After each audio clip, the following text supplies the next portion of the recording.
വിജയേട്ടാ നമസ്കാരം. നമസ്കാരം. ചേട്ടാ, ലോകം ഇന്ന് വരെ കണ്ടിട്ടില്ലാത്ത ഏറ്റവും വലിയ ക്രൂഡ് ഓയിൽ പ്രതിസന്ധിയിലേക്ക് പോവുകയാണ് എന്നുള്ള വാർത്തകൾ പുറത്തു വരുന്നു.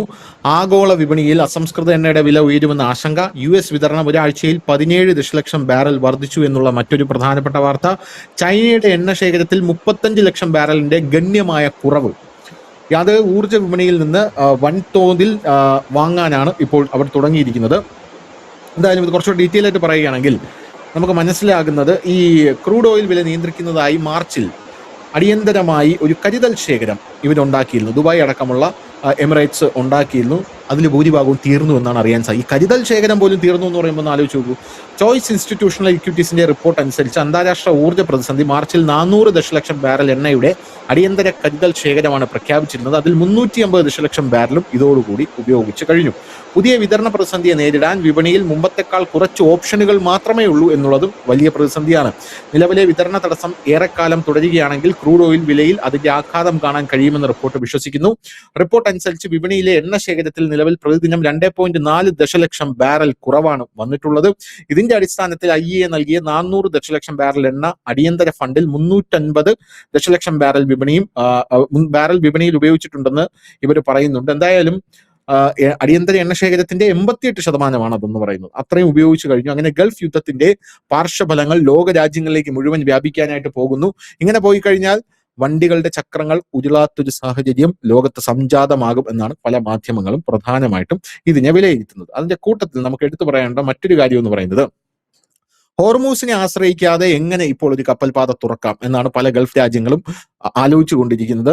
അതിന്റെ ഭാഗമായിട്ട് ഇപ്പോൾ നമുക്ക് ഹോർമൂസിന് പിന്നാലെ ചെങ്കടലിലും പ്രശ്നങ്ങൾ വരുമ്പോൾ ഈ ഗൾഫ് മേഖലയിൽ ചർച്ച ബദൽ കപ്പൽപാത, ഗൾഫിന്റെ വടക്കേ അറ്റത്തുള്ള കുവൈറ്റിന് കടൽ മാർഗമുള്ള ചരക്ക് നീക്കത്തിലും എണ്ണ കയറ്റുമതിയിലും ഹോർമൂസ് നിർണായകമാണ്.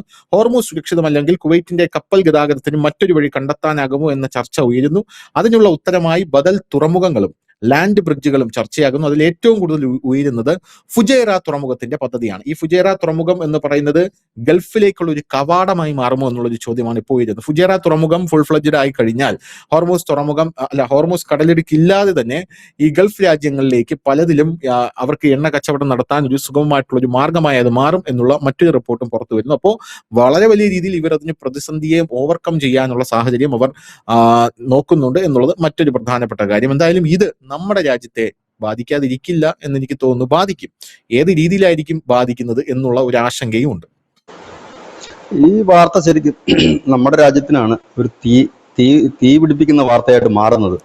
കാരണം ലോകത്തിൽ ഏറ്റവും കൂടുതൽ എണ്ണ ഇറക്കുമതി ചെയ്യുന്ന രാജ്യങ്ങളിൽ ഒന്ന് നമ്മുടെ ഇന്ത്യയാണ്. ചൈന കഴിഞ്ഞാൽ നമ്മളാണ് ഏറ്റവും കൂടുതൽ എണ്ണ. കാരണം എണ്ണയെ ആശ്രയിച്ച് ഏതാണ്ട് ഒരു 85% ക്രൂഡ് ഓയിലും പുറത്തുനിന്ന് ഇറക്കുമതി ചെയ്ത് മുമ്പോട്ട് പോകുന്ന രാജ്യമാണ്. നമ്മളെ സംബന്ധിച്ച് ഇതൊരു വലിയ വാർത്ത തന്നെയാണിത്. ചെറിയൊരു വാർത്തയല്ല.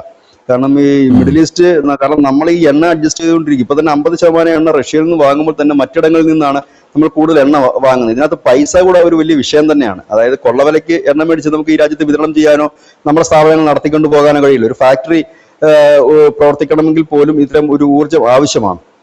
ഇവിടെ ചൈനയ്ക്ക് കിട്ടിയ പണി എന്ന് പറഞ്ഞാൽ, ചൈന ഏറ്റവും കൂടുതൽ അവരുടെ 90% എണ്ണ ഇറക്കുമതി ചെയ്തുകൊണ്ടിരുന്ന ഇറാനിൽ നിന്നായിരുന്നു. അവിടെ പ്രോബ്ലം വന്നു കഴിഞ്ഞപ്പോഴത്തേന് അവർക്ക് അവിടെ എണ്ണ ഇടിവ് വന്നു. അവരിപ്പോൾ റഷ്യയിലേക്കാണ് പോകുന്നത്. അതും അവർ പുതിയ കപ്പൽപാതകളൊക്കെ കണ്ടെത്തിക്കൊണ്ട് റഷ്യയിൽ നിന്ന് എങ്ങനെ എണ്ണ എത്തിക്കുക എന്നൊരു ഇതിലേക്കാണ് പോകുന്നത്. ഇപ്പൊ നിലവിൽ റഷ്യയുടെ എണ്ണ വാങ്ങുന്ന പ്രധാനപ്പെട്ട 2 രാജ്യങ്ങളേ ഉള്ളൂ. അതിലൊന്ന് ഇന്ത്യയും മറ്റൊന്ന് ചൈനയുമാണ്. ഇതല്ലാതെ വേറൊരു ഓപ്ഷൻ ഇല്ല. അമേരിക്കയിലെ ഇന്നലെ ശ്രീമാൻ ട്രംപ് പറഞ്ഞ ഒരു കാര്യം, നമ്മൾ ചില വിട്ടുവീഴ്ചകൾ ചെയ്യേണ്ടി വരും. അതായത് സ്വന്തം പൗരന്മാരോട് പറഞ്ഞ കാര്യമാണ്. പെട്രോൾ ഡീസൽ വിലകൾ ഉയരാൻ സാധ്യതയുണ്ട് എന്നാണ് അദ്ദേഹം പറഞ്ഞത്. ഇത് മുന്നിൽ കണ്ടുകൊണ്ടാണ് അദ്ദേഹം അത് പറയുന്നത്. കാരണം ലോകത്തിന്റെ കയ്യിലുള്ള കരുതൽ ശേഖരവും തീർന്നു തുടങ്ങിയിരിക്കുന്നു. ഗൾഫ് രാജ്യങ്ങളാകട്ടെ മറ്റു രാജ്യങ്ങളാകട്ടെ കരുതൽ ശേഖരങ്ങളെല്ലാം എടുത്ത് നമ്മൾ ചെലവാക്കി തുടങ്ങിയിരിക്കുന്നു. ഇത് ഉണ്ടാക്കുന്ന ഒരു പ്രതിസന്ധി വളരെ വലുതായിരിക്കും. ഇത് എത്രത്തോളം എഫക്ട് ചെയ്യുമെന്ന് നമുക്ക് ഇപ്പോൾ പറയാൻ കഴിയില്ല. കോവിഡ് ഒക്കെ വന്നു കഴിഞ്ഞപ്പോൾ പോലും നമ്മൾ അതിനെ പെട്ടെന്ന് റിക്കവർ ചെയ്തു. ഇതെന്ന് പറഞ്ഞു കഴിഞ്ഞാൽ ധനുഷ്, ഇതിനകത്തൊരു പ്രശ്നം ഉണ്ട്. കാരണം ഈ ക്രൂഡ് ഓയിലിന്റെ കുറവ്, അത് ഉണ്ടാക്കുന്ന വിലക്കയറ്റമുണ്ട്. ഇപ്പോൾ പെട്രോളിനും ഡീസലിനും വില കൂടുക എന്ന് പറയുമ്പോൾ നിത്യോപയോഗ സാധനങ്ങൾക്ക് സ്വാഭാവികമായി തന്നെ വില ഉയരാൻ സാധ്യതയുണ്ട്. കാരണം ട്രാൻസ്പോർട്ടേഷൻ, പഞ്ചസാര ആയാലും പിന്നെ മറ്റേ പച്ചക്കറികളായാലും ഒക്കെ അങ്ങോട്ടും ഇങ്ങോട്ടും ഒക്കെ നമ്മൾ കൊണ്ടുവരുന്നുണ്ട്. അപ്പൊ അതിന്റെ ട്രാൻസ്പോർട്ടേഷൻ ചാർജ് വർദ്ധിക്കും വലിയ രീതിയിൽ തന്നെ. അങ്ങനെ ഉള്ളൊരു വലിയ പ്രതിസന്ധിയിലേക്ക് നമ്മൾ പോകുന്നുണ്ട്. ഇപ്പോൾ തന്നെ നമ്മൾ നോക്കിയറിയാം, ജനങ്ങൾ ഇതിനെക്കുറിച്ച് നല്ല ബോധവാന്മാരാണ്. കാരണം ഈ ഇലക്ട്രിക്കൽ വാഹനങ്ങൾ ഇപ്പോൾ കൂടുതലായിട്ട് ആളുകൾ വാങ്ങുന്നുണ്ട്, ഹൈബ്രിഡ് വാഹനങ്ങളിലേക്കും ആൾക്കാർ പതുക്കെ പതുക്കെ ട്വിസ്റ്റ് ചെയ്യാൻ തുടങ്ങിയിട്ടുണ്ട്. ഇപ്പൊ നമ്മുടെ ഇന്ത്യയിൽ തന്നെ 10 ലക്ഷം രൂപയ്ക്ക് താഴെ വിലയുള്ള 6-7 ഇലക്ട്രിക്കൽ കാറുകൾ ഇറങ്ങിക്കഴിഞ്ഞിരിക്കുന്നു. ഇപ്പൊ വിൻഫാസ്റ്റ് എന്ന് പറഞ്ഞിട്ട് കാർ കമ്പനി 5 ലക്ഷം രൂപയ്ക്ക് ഇലക്ട്രിക്കൽ കാർ ഇറക്കുന്നു. അങ്ങനെ വരുമ്പോഴത്തേനും സ്വാഭാവികമായി തന്നെ ആളുകൾ അതിലേക്ക് ഷിഫ്റ്റ് ചെയ്യാൻ പോകും. കാരണം ഇതൊരു വല്ലാത്ത പ്രതിസന്ധിയാണ്. കാരണം ഈ പെട്രോള് ഡീസലൊന്നും ഇല്ലാത്തൊരു സാഹചര്യം വരുന്നു. ഇല്ലെങ്കിൽ അതിന് ഭയങ്കരമായ വില കൂടി കഴിഞ്ഞാൽ നമുക്ക് മുമ്പോട്ട് പോവുക ബുദ്ധിമുട്ടുള്ള കാര്യം തന്നെ. ഇതിപ്പോ നമ്മുടെ രാജ്യത്തിനൊന്നും ചെയ്യാൻ കഴിയില്ല. രാജ്യത്തിന് ചെയ്യാൻ കഴിയുന്നത്, രാജ്യത്ത് ക്രൂഡ് ഓയിൽ ഉൽപ്പാദനം ഇല്ലല്ലോ, നമ്മൾ പുറത്തുനിന്ന് തന്നെ വാങ്ങണ്ടേ ഈ സാധനം. പുറത്ത് കിട്ടാതെ വരുമ്പോൾ നമുക്ക് പ്രതിസന്ധി കൂടും. ഈ മിഡിൽ ഈസ്റ്റ് ആയിരുന്നു നമുക്ക് കുറച്ച് നമ്മുടെ ഗ്യാപ്പ് നികത്തിക്കൊണ്ടിരുന്നത്. എനിക്ക് തോന്നുന്നത് പ്രധാനമന്ത്രി മോദി ചെയ്ത ഏറ്റവും വലിയൊരു കാര്യം എന്ന് പറഞ്ഞാൽ, മുമ്പ് ഗൾഫിനെ മാത്രം ആശ്രയിച്ചുകൊണ്ടായിരുന്നു നമ്മൾ മുമ്പോട്ട് പോയിക്കൊണ്ടിരുന്നത്, മിഡിൽ ഈസ്റ്റ് രാജ്യങ്ങളെ മാത്രം. അതിൽ നിന്ന് ഈ മോദി സർക്കാർ 42 രാജ്യങ്ങളിലേക്ക് ഈ എണ്ണ വ്യാപാരം ബന്ധപ്പെട്ട് തുടങ്ങിക്കഴിഞ്ഞപ്പോഴേക്കും, ഇല്ലെങ്കിൽ നമ്മളിപ്പോൾ മിഡിൽ ഈസ്റ്റിനെ മാത്രം ആശ്രയിച്ചുകൊണ്ട് നിൽക്കുകയായിരുന്നു, നമ്മുടെ അവസ്ഥ എന്തായാലും ഒന്ന് ആലോചിച്ച് നോക്കൂ. ചൈന ഇറാനെ മാത്രം ആശ്രയിച്ച് മുമ്പോട്ട് പോയ രാജ്യമാണ്.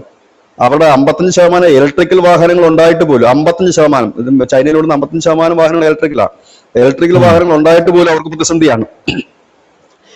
അപ്പൊ നമ്മൾ റഷ്യയിൽ നിന്നും മറ്റു രാജ്യങ്ങളിൽ നിന്ന്, വെനസ്വേലയിൽ നിന്നും മറ്റുമൊക്കെ എണ്ണ ഇറക്കുമതി ചെയ്യാൻ തുടങ്ങിയത് കൊണ്ടാണ് നമുക്ക് വലിയ പ്രതിസന്ധി ഇല്ലാതെ പോയത്. ഇപ്പോഴതും പതുക്കെ പതുക്കെ പ്രതിസന്ധിയിലേക്ക് പോകുന്ന ഘട്ടത്തിലേക്കാണ് എത്തുന്നത്.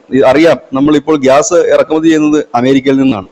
നമ്മൾ 67% ഗ്യാസും ഈ പാചകവാതകവും ഇറക്കുമതി ചെയ്യുന്നത് അമേരിക്കയിൽ നിന്നാണ്. കാരണം നമ്മുടെ ഒരു വലിയ സപ്ലയർ ആയിരുന്നു ഖത്തർ.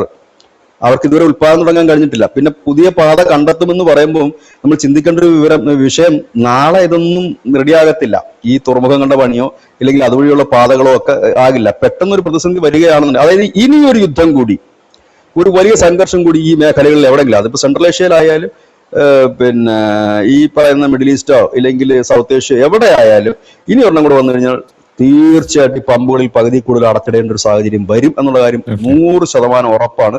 കാരണം ഇപ്പോഴത്തെ റഷ്യയുടെ പോക്ക് തന്നെ കണ്ടിട്ട് അതിൽ എത്രത്തോളം ആ യുദ്ധത്തിന്റെ ഒരു പ്രശ്നം മുമ്പോട്ട് നിൽക്കുമെന്നും അറിയില്ല. നമുക്കിനി പെട്രോളൊക്കെ റേഷനിങ് സമ്പ്രദായത്തിലേക്ക് വരുന്ന ഒരു അവസ്ഥയിലേക്ക് കാര്യങ്ങൾ നീങ്ങുകയാണ്. പിന്നെ പ്രേക്ഷകരുടെ അറിവിലേക്ക് ഒരു സന്തോഷ വാർത്തയോടെ പറയുന്നു, പ്യുവർ പെട്രോൾ കിട്ടുന്ന ഒരു ആപ്പ് ഇപ്പോൾ ഇറക്കിയിട്ടുണ്ട്. ആപ്പിൽ നോക്കാമെങ്കിൽ നമ്മുടെ അടുത്ത് എവിടെയാണ് പ്യുവർ പെട്രോൾ കിട്ടുന്ന പമ്പെന്ന് അറിയാൻ കഴിയും. അതിന്റെ ഒരു ആപ്പ് ഇന്ത്യൻ ഓയിലും മറ്റുമൊക്കെ ഇറക്കിയിട്ടുണ്ട്. അവിടെ ഏതൊക്കെ പമ്പ് കിട്ടുമെന്ന്. ഇനി എഥനോളിനെ കുറിച്ചുള്ള കരച്ചിൽ വേണ്ട, പൈസ കൊണ്ട് പ്യുവർ പെട്രോൾ അടിക്കാം. ഇല്ലെങ്കിൽ ഒരു 10 രൂപ കൊണ്ട് കുറഞ്ഞു കിട്ടുമെന്ന് തോന്നുന്നു എഥനോൾ അടിക്കുമ്പോൾ. എഥനോളിലുള്ള പെട്രോൾ ഉപയോഗിക്കാൻ കഴിയും. രണ്ടും ചെയ്യാൻ കഴിയും. ഇതാണ് ഇപ്പോഴത്തെ ഒരു വലിയ പ്രതിസന്ധി, ഒരു വലിയ വാർത്തയാണിത്.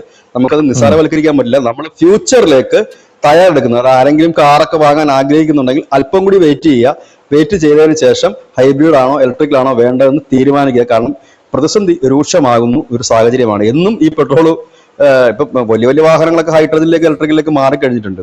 അപ്പം നമ്മളത് ചിന്തിക്കുക എന്നുള്ളത് മാത്രമാണ് ഈ അവസരത്തിൽ പറയാനുള്ളത്. ഇപ്പൊ പെട്രോൾ വാഹനങ്ങളുടെ വിൽപ്പനയും ഗണ്യമായി കുറഞ്ഞു, വലിയ രീതിയിൽ തന്നെ കുറഞ്ഞിട്ടുണ്ട്. ഇപ്പൊ 2 വീലർ എല്ലാവരും ഇപ്പം ഇലക്ട്രിക്കലിലേക്ക് മാറിക്കഴിഞ്ഞിട്ടുണ്ട്. കാരണം ജനത്തിന് കാര്യം മനസ്സിലായി. ഇപ്പൊ നമുക്കിപ്പോ മോദിയെ 10 തെറി വിളിച്ചു കഴിഞ്ഞാൽ പെട്രോൾ കിട്ടുമോ? കിട്ടത്തില്ല. ഇത് കൊണ്ടുവരണ്ട വല്ല സ്ഥലത്തൊന്നും. ചീത്ത വിളിക്കാവുന്നത് മാത്രമേ ഉള്ളൂ, കാര്യങ്ങൾ നടക്കത്തില്ല. പ്രാക്ടിക്കലി നമ്മൾ ചിന്തിക്കുകയാണെങ്കിൽ നമ്മൾ അതിനനുസരിച്ചിട്ട് മാറ്റങ്ങൾ കൊണ്ടുവരിക എന്നത് മാത്രമാണ് പ്രാക്ടിക്കൽ.